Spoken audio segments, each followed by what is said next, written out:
ඈත අතීතයේ එක ලස්සන කඳු බෑවුමක පොඩි ගොවි පැලක් තිබුණා. ඒක ජීවත් වුණේ වයසක ගොවියෙක් සහ එයාගේ එකම පුතා. මේ ගොවියා හරිම සංසුන් මිනිසෙක්. එයාට තිබුණේ හරිම සීමිත සම්පත් ප්‍රමාණයක්. ඒ අතරින් එයාට තිබුණ වටිනාම වස්තුව උනේ හරිම ශක්තිමත් ලස්සන සුදු අශ්වයෙක්. මේ අශ්වයා තමයි ඒ පවුලේ ජීවනෝපාය උනේ. එක දවසක් උදේ බලද්දී අශ්වගාලේ වැට කඩාගෙන අර අශ්වයා පැනලා ගිහින් තිබුණා. මුළු ගම පුරාම මේක ලැබු ගින්නක් වගේ පැතිරුණා. ගමේ මිනිස්සු ටික දුවගෙන ආවා මේ ගොවියාගේ ගෙදරට. ඌන් ඇවිත් කියනවා, "අනේ අයිසේ, මොනතරම් අවාසනාවන්ත සිද්ධියක්ද මේක. ඔයාට හිටපු එකම වස්තුවක් නැති වුණානේ. දැන් ඔයා කොහොමද ජීවත් වෙන්නේ? මේක නම් ඇත්තටම හරිම නරක දෙයක්." ගොවියා ඒ හැමෝම දිහා බලලා හරිම සංසුන්ව hina වෙලා මෙහෙම කිව්වා. "හොඳද නරකද? කවුද දන්නේ?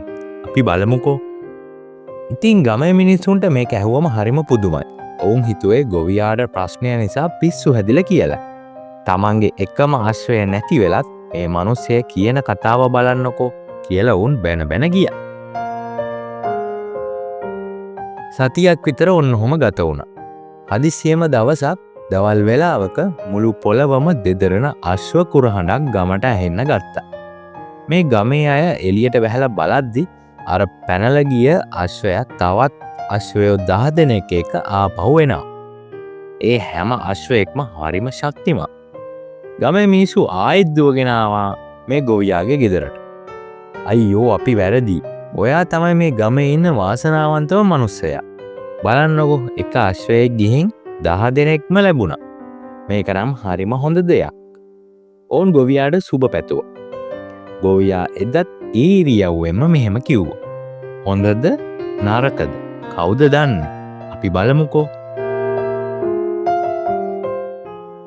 ඉතින් ඔහොම දවස් ගෙවිගෙන යද්දී දැන් අශ්වයෝ 11 දෙනෙක් ඉන්න නිසා ගොවියාගේ පුතා කල්පනා කළා මේ අනිත් අශ්වයන්ව පුහුණු කරලා විකුණන්න. එයා එක දවසක් හරිම දඩබ්බර අශ්වයෙක්ගේ පිටේ නැගලා එයාව හීලෑ කරන්න උත්සාහ කළා. ඒත් අශ්වයා කුලප්පු වෙලා තරුණයාව බිමට ඇදලා දැම්මා. මේ පුතාගේ කකුල තැන් 2-3කින්ම කැඩුණා. ආයෙත් ඉතින් අර ගම්මු ආවා. "අනේ පව්, බලන්නකෝ, අර අශ්වයා ආපු එක මොනතරම් කරුමයක්ද. දැන් ඔයාගේ එකම පුතාට ඇවිද ගන්නත් බැහැ. එයා ආබාධිතයෙක් වුණා. මේක නම් ඇත්තටම හරිම නරක දෙයක්." ගොවියා එදත් නිහඬවම කිව්වා, "හොඳද නරකද?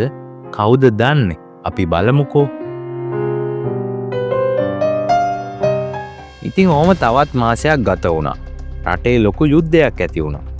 රජයේ හමුදාව ගම්වලට ඇවිත් හිටපු හැම ශක්තිමත් තරුණයෙක්වම බලෙන් යුද්ධයට අරන් යන්න පටන් ගත්තා. ගමේ හැම ගෙදරකම මලගයක් වගේ අම්මලා තාත්තලා හඬා වැටුණා. මොකද ඒ යුද්ධයට ගියොත් ආයෙත් එන්නේ නැති බව හැමෝම දැනගෙන හිටියා. හමුදාවේ නිලධාරීන් මේ ගොවියාගේ ගෙදරටත් ආවා. හැබැයි ඔවුන් දැක්කා ගොවියාගේ පුතාගේ කකුල කැඩලා තියෙන බව.